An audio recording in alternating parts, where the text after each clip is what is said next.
This episode of The Young Turks is brought to you by Audible.com. Get a free audiobook at audiblepodcast.com/TYT. Go. A group of black conservatives known as Project 21 are asking for a halt of all funding to NPR because of a guest that they had on by the name of Daisy Hernandez, who used the word gringo during her interview. So she was talking about the Arizona massacre, and she made a really interesting point. She made a point that, you know, at first she was very worried that the shooter would be Hispanic, right? And she said, oh, if it's a Hispanic shooter, they're going to focus on that. They're going to talk about immigration. They're going to talk about, we need to, you know, basically deport all of these Hispanics out of Arizona ASAP. She said that as soon as she found out that it was a gringo, she relaxed a little bit. What? Did she use the word gringo? She did, and I want to give you the proper context. Oh, this is a massive controversy. This is so racialist, it disgusts me. Go ahead. All right, let me give you the context. So she says, it's safe to say there was a collective sigh of brown relief when the Tucson killer turned out to be a gringo.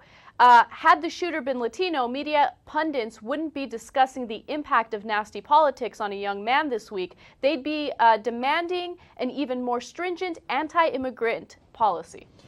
Here's what Daisy Hernandez is. 100% right. And honestly, I hadn't thought of that. I mean, think about that. So now, if it had been a Latino, oh, they'd have sounded every siren possible. The Republicans wouldn't be talking about, no, too soon. We can't be talking about politics. We can't be talking about issues. We can't be talking about this or that. They would have said, oh my God, the Latinos, the immigrants, right? And they would have had more border security. They would have pushed for that. They wouldn't have waited a split second. Imagine if an illegal immigrant, or any immigrant, really, had shot a Republican in the head. Oh. Imagine if it was a Muslim. Oh, they would. No, but I mean. They would jump in it. They would use it for every conceivable political argument they have ever made. Now, ironically, they're saying that Daisy Hernandez is the bad guy, and PR is the bad guy and should be defunded because she used the word gringo. I mean, come on, really? Really? In fact, I read another news report on this, right? And they said that it's the equivalent of using the N-word. This is what I say to that.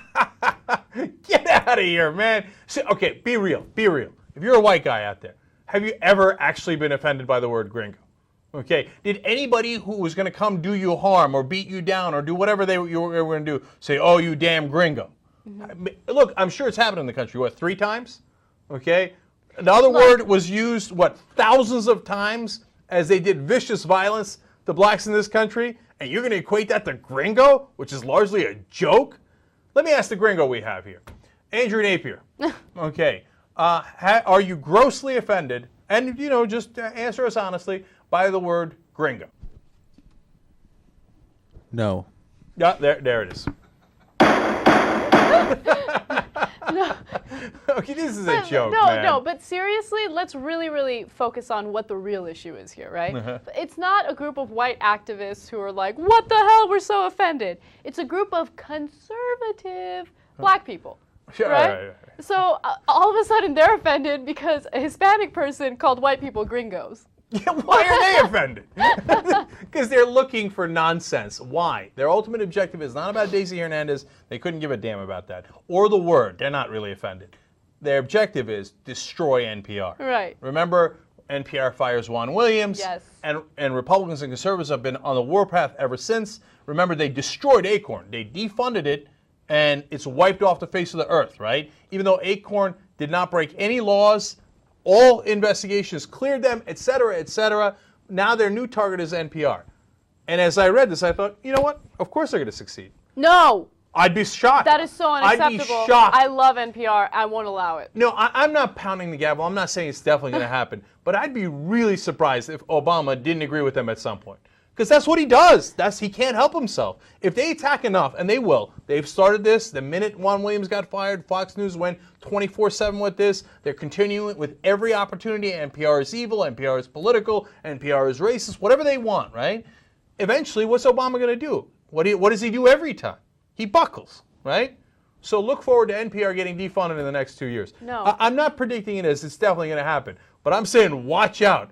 because that has been the historic pattern. Republicans attack, Obama and the Democrats crumble, the Republicans get exactly what they want based on pure nonsense. Let me just tell you one thing, okay? The only place you can get actual news and really, really interesting human interest stories is NPR. There is no other radio program out there. Like, I like. Well, there's Rush Limbaugh. Yeah, it's all garbage, okay? And it would hurt my heart so much to know that NPR wouldn't be there anymore. Yeah, you lib. No, but okay. they're so No, the only interesting. thing allowed on air should be conservative talk shows. By the way, the other reason they want to get rid of NPR?